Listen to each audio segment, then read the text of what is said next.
Horror कहानियां थी। खून की प्यास पार्ट 2। और उसके बाद वो जंगल एक बार फिर से सुमन की चीखों से गूंज उठा। लेकिन आज की रात सुमन की चीखों को सुनने वाला वहां पर कोई भी नहीं था। अगर वहां पर कोई मौजूद था तो बस हरिया, जो कि अब एक भेड़िए में बदल चुका था।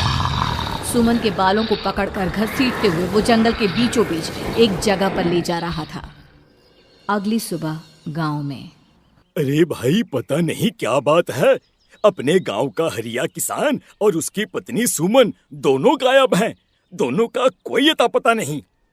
अरे कैसी बातें कर रहे हो भाई, ये कब हुआ है? अरे पूरे गांव में खबर फैली पड़ी है। कल रात को दोनों खेत की तरफ जा रहे थे, लेकिन लौटकर आए ही नहीं। तो हो सकता है अपने खेत पर होंगे। पूरा गांव ढूंढ कर आया है भाई। जानते हो क्या मिला वहां पर? क्या हुआ भाई, क्या मिला? बताओ हमें, क्या मिला? अरे हरिया की पत्नी सुमन के कपड़े पड़े हुए थे। शरीर का एक एक कपड़ा फटा हुआ झोपड़ी के बाहर पड़ा था, लेकिन दोनों पति पत्नी का कोई पता ठिकाना नहीं था। अरे भाई, लेकिन उसका जो दोस्त है ना रामू किसान, उससे पता करके आते हैं ना। अब तक तो दोनों साथ ही खेत पर जाया करते थे। हाँ, हमें उसके घर जाना चाहिए भाई। चलो वहाँ चलते हैं, चलो। वो सारे लोग रामू के घर पर पहुँचते हैं। रामू अपने घर के बाहर बैठकर हुक्का पी रहा था। आज सारे के सारे लोग टोली बनाकर मेरे घर क्यों आ रहे हैं? क्या कोई मर गया क्या भाई? अरे कैसी बातें कर रहे हो?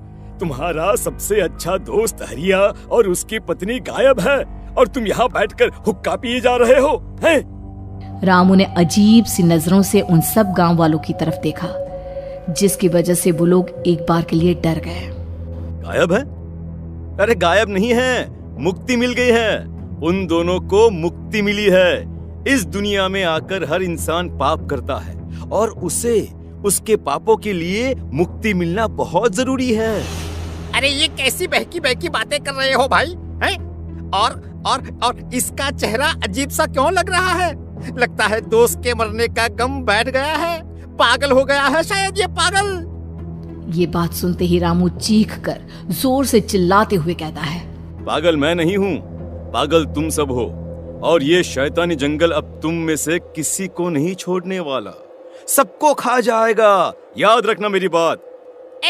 शैतानी जंगल? कैसा शैतानी जंगल? लगता है रामू पागल हो चुका है। हमें यहाँ से चलना चाहिए भाई। चलो। तभी रामू की पत्नी बाहर आती है। नहीं, आप लोग इनकी बात का बुरा मत मानिए। 2 दिन पहले हरिया के साथ खेत पर गए थे। जब से वहाँ से आए हैं तब से ऐसी ही बातें कर रहे हैं। भगवान जाने ऐसा क्या देख लिया उन्होंने, खेत में कुछ भी बड़बड़ाते रहते हैं।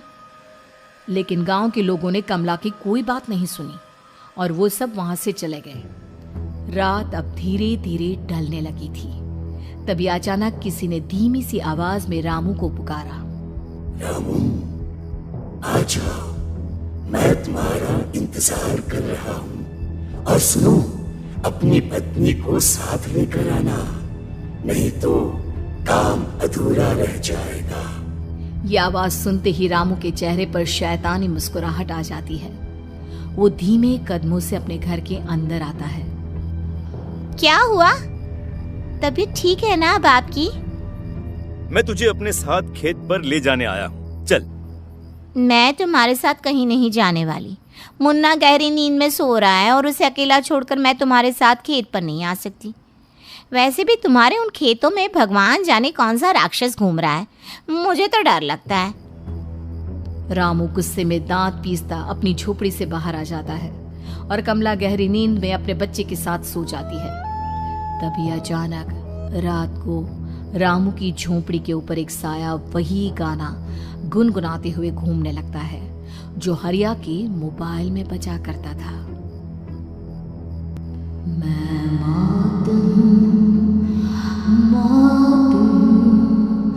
मौत जो पसरी है चारों ओर, जो आएगी कहीं से निगल जाएगी सबको। मैं ये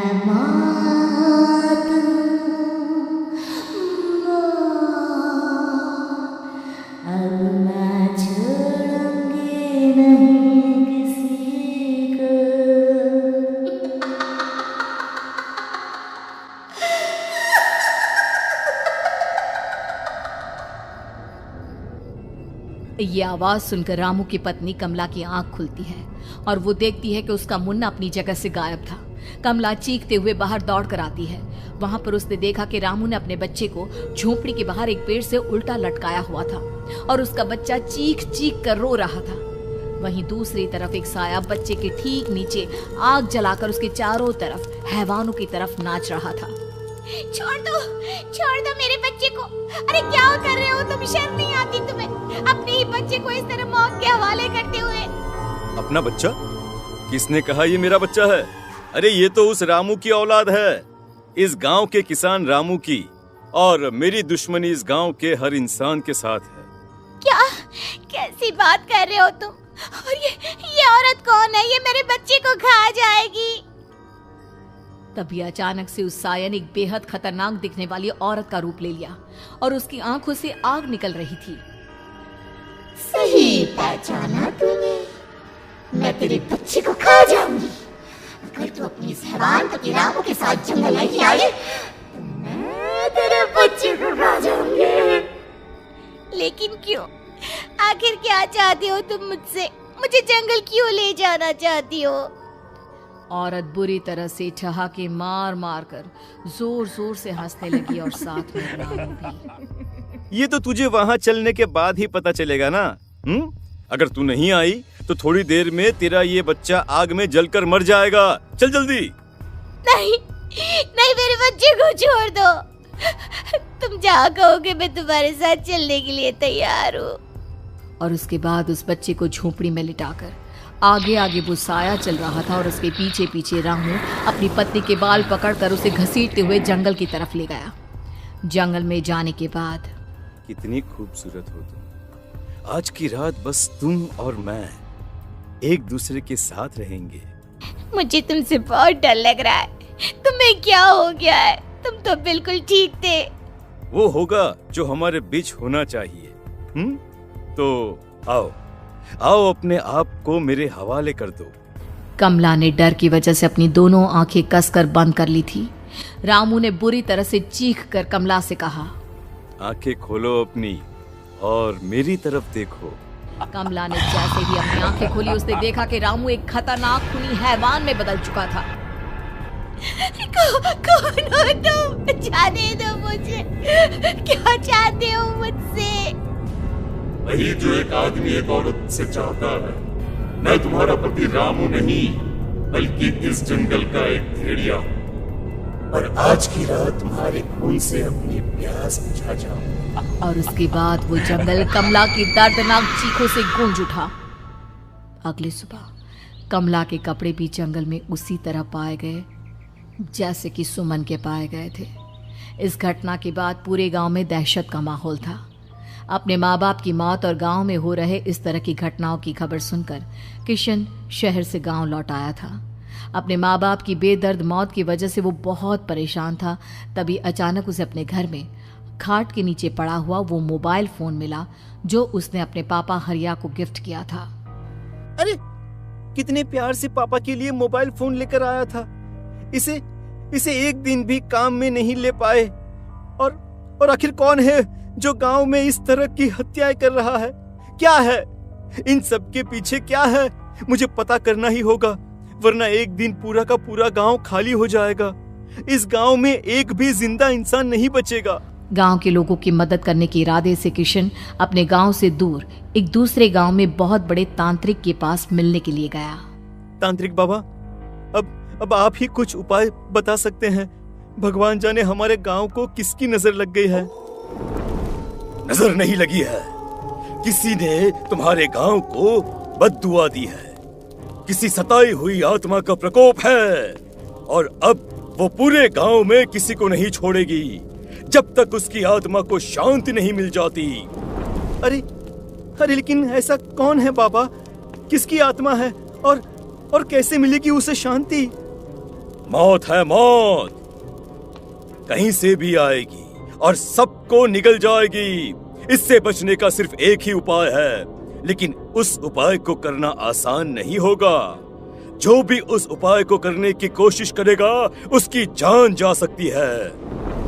भले ही मेरी जान चली जाए, लेकिन मैं अपने गांव के लोगों की जान बचाने की पूरी कोशिश करूंगा बाबा। तो ठीक है, फिर अगली अमावस की रात जैसा मैं कहता हूँ वैसा ही करना। अमावस की रात तांत्रिक के बताए अनुसार किशन अपने साथ केरोसिन लेकर जंगल की तरफ चल पड़ा। उसके हाथ में देवी के मंदिर का सिंदूर भी था। किशन जंगल के बीचों बीच पहुंचा। ये देखकर उसकी आंखें फटी की फटी रह गई। वहां एक उबलते पानी का तालाब था और कई लोगों की लाश लटक रही थी। किशन के माँ बाप की लाश भी वहीं थी। माँ, बापू, क्या हो गया? ये क्या हो गया?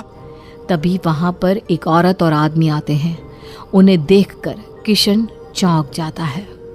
गोपाल काका, आपकी तो 5 साल पहले मौत हो गई थी।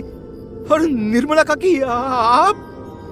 मौत तो हो गई थी, लेकिन तुम ये नहीं जानते कि हमारी मौत कैसे हुई थी। क्या कहना चाहते हैं आप? कुछ नहीं, बस ये जान लो कि अब इस गांव में कोई जिंदा नहीं बचेगा।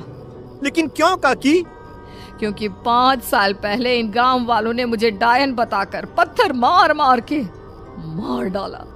मेरी कोई गलती नहीं थी। गांव का एक बच्चा क्या लापता हुआ, सारा इल्जाम मेरी पत्नी पे डाल दिया। और जब मैंने निर्मला की जान बचाने की कोशिश की तो मुझे भी मार डाला। आपके साथ ये बहुत गलत हुआ काकी, लेकिन आप जो कर रहे हैं वो भी सही नहीं है ना?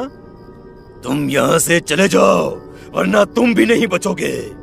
हमारी आत्मा पिछले 5 साल से मुक्ति के लिए भटक रही है। चले जाओ यहाँ से। मौका देखकर किशन सिंदूर उन दोनों के ऊपर डाल देता है। उनका शरीर जलने लगता है और वो भयानक तरीके से चिल्लाने लगते हैं। अगले ही पल किशन उनके ऊपर केरोसिन डाल देता है और वो दोनों जल जाते हैं। किशन अपने माँ बाप और दूसरी लाशों का अंतिम संस्कार करवाता है और अपने घर लौट आता है। लेकिन वो अभी भी इस बात से अनजान है कि मोबाइल अभी भी बज रहा था। मैं मौत हूँ।